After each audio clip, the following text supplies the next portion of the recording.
Welcome back to our channel. Follow Genoa City Gossips. Today is a beautiful day to dive into the absolute madness that is unfolding on our screens. Grab your coffee, your tea, or maybe something a little stronger, because we have so much to unpack right now, and the drama is literally off the charts. I cannot even begin to process the sheer audacity of Victor Newman right now. I am typing this up late at night. My mind is racing. And I just need to get this all out of my system because the latest developments with Phyllis Summers have me absolutely screaming at my television screen. Am I the only one who is completely losing their mind over this fake AI email storyline? I mean, seriously. Victor and Victoria strutting into Phyllis's office, throwing down a folder of printed emails like they just caught her red-handed. When the whole thing is a complete and utter fabrication paid for by Victor's shiny new artificial intelligence connections. It is so amateur hour, and I am here to say that Phyllis's gut instinct is 100% right. She needs to fight this tooth and nail. She should never surrender Summers Corp to that mustache-twirling villain. Because let's be real for a second, Phyllis knows her own history. She knows for an absolute fact that she never, ever exchanged those incriminating emails with Kane Ashby or Billy Abbott. That amateur mistake by Victor is exactly what is going to save her. You cannot just generate fake digital paper trails and expect a tech-savvy woman like Phyllis to just roll over and play dead. I've been watching this show for years, and if there is one thing you do not do, it is back Phyllis Summers into a corner and expect her not to come out swinging. She is going to tear that fake evidence apart, and I am totally here for it. Victor really thinks his billions can just rewrite reality with a few keystrokes, but he is underestimating the absolute hurricane that is Phyllis when she is backed against a wall. But then we have Michael Baldwin. Oh, Michael. I love the guy. I really do. But his current mindset is driving me absolutely up the wall. He is supposed to be Phyllis's best friend, her legal eagle, her ride or die in the courtroom. But his judgment is so incredibly clouded right now by his misplaced, borderline delusional daddy issue feelings for Victor. Why does Michael always do this? He has this bizarre blind spot where he genuinely believes Victor is some sort of twisted father figure, and it completely messes with his ability to see the truth. Michael is in there telling Phyllis that the optics are terrible and that she might actually go to prison, totally buying into the idea that Victor's setup is bulletproof. Wake up, Michael. You are a brilliant lawyer. Start acting like one instead of Victor's lapdog. It is so frustrating to watch a legal genius cower just because the great Victor Newman barks a command. Wait, I'm getting ahead of myself. Let's talk about the real wildcard in all of this. Christine Ramalodi, or Christine Blair, the bug. Yes, she is back as the district attorney, and Victor is banking on her legendary, decades-long hatred of Phyllis to secure a quick and dirty conviction. And honestly, on paper, it makes sense. Remember when Christine and Phyllis used to go at it over Danny? Remember the hit and run? Yeah, they have blood feuds that go back to the literal Stone Age. Victor assumes Christine will be so blinded by her desire to finally lock Phyllis up that she won't even look closely at the evidence. He thinks he is handing her a wrapped present with a bow on top. But here is where I think Victor has massively miscalculated. I know some people are loving this idea of Christine finally getting her revenge, but personally, I think Christine is too good of a lawyer to just accept a frame job. The spoilers are hinting that Christine actually finds the smoking gun evidence that Victoria handed over to be highly suspicious. And she should. It's too neat, too perfect. Plus, we all remember that Victor explicitly stated a while back that he was going to use Chancellor to take down Phyllis. When a powerful billionaire telegraphs his punches like that, a smart dad pays attention. Christine is returning to bring actual justice to Genoa City, to punish the people who actually deserve it, and I am praying that she sees right through Victor's incredibly sloppy AI forgery.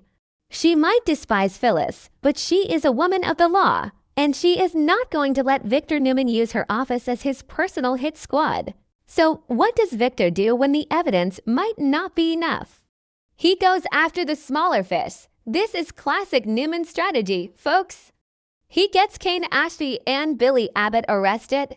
The goal here is so obvious it hurts. You arrest the lower-level guys, you squeeze them until they panic, and you force them to flip and provide testimony to take down the alleged ringleader. In this case, Phyllis. And let me tell you, this strategy is terrifyingly brilliant because neither Kane nor Billy has an ounce of loyalty to Phyllis right now. They are the perfect pawns for Victor's twisted game of chess. Let's break down Kane first. Kane absolutely despises Phyllis. As Michael rightly pointed out, Phyllis completely betrayed Kane when she stole the AI tool developed by Arabesque. She played him, she used him, and she left him out in the cold looking like an absolute fool. But it's not just about revenge for Kane. It is so much deeper and more emotional than that right now. Kane just found out that he is the only bone marrow match for Malcolm Winters. Malcolm is dying of aplastic anemia, Lily is completely devastated, and Kane is his literal lifeline. Do you really think Kane is going to sit in a jail cell out of some misguided loyalty to a woman who screwed him over nitrogen monoxide way?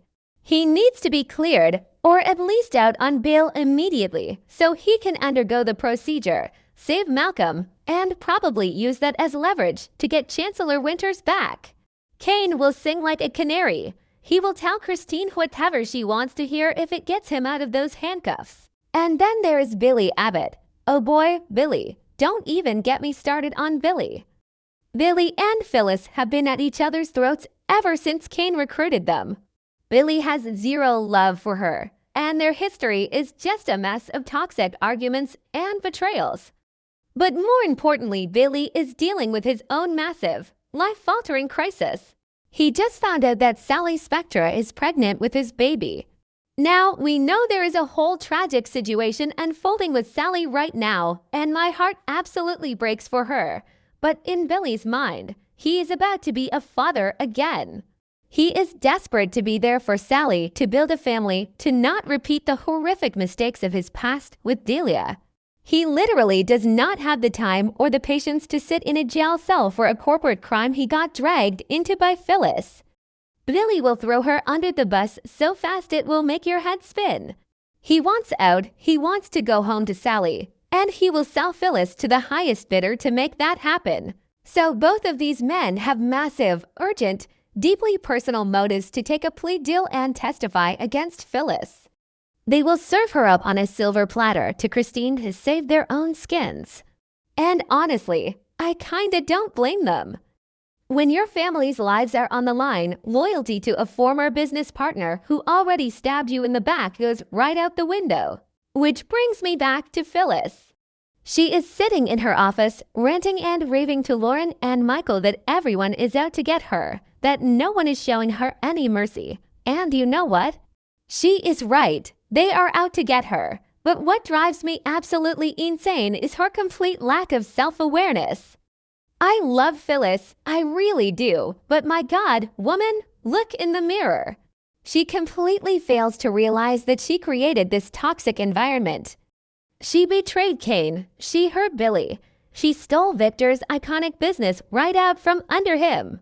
You cannot run around Genoa City setting bridges on fire, nuking alliances, and then act shocked when you are surrounded by flames and no one wants to throw you a life preserver. She is right that Michael wants to please Victor, but she is wrong to dismiss his legal warnings. She cannot avoid the tidal wave that is coming for her because Kane and Billy are going to flip, and their legal messes have to be resolved regardless of the collateral damage to her. She is entirely responsible for making enemies out of the exact people she now needs to stay quiet. It is the ultimate karma, and it is playing out in the most spectacular fashion possible. But this is a huge but I still think she is going to survive this. Because at the end of the day, no matter what Kane or Billy say, no matter what fake AI emails Victor tries to pass off, Christine Blair is a professional. I am predicting right now that Christine is going to look at this entire circus. Look at the flimsy, computer-generated emails. Look at the obviously coerced testimonies of two desperate men trying to save their own families. and she is going to realize it is not enough to convict. She might hate Phyllis, but she hates being played by Victor Newman even more. There is no way Christine lets Victor use the DA's office to settle a corporate vendetta. The evidence just isn't there, and the witnesses are completely compromised. I am so invested in this storyline, I can barely sleep. The corporate espionage, the fake evidence, the desperate men willing to do anything for their families, and Phyllis standing alone against the world. It is peak soap opera perfection. I know some fans are tired of the constant Newman versus, Abbott versus, Summers wars, but this is exactly the kind of high-stakes drama that made me fall in love with this show in the first place. Let me know if you guys agree with me, because I feel like I am taking crazy pills watching Michael defend Victor. We need Phyllis to crush this setup and expose the mustache for the fraud he is being right now.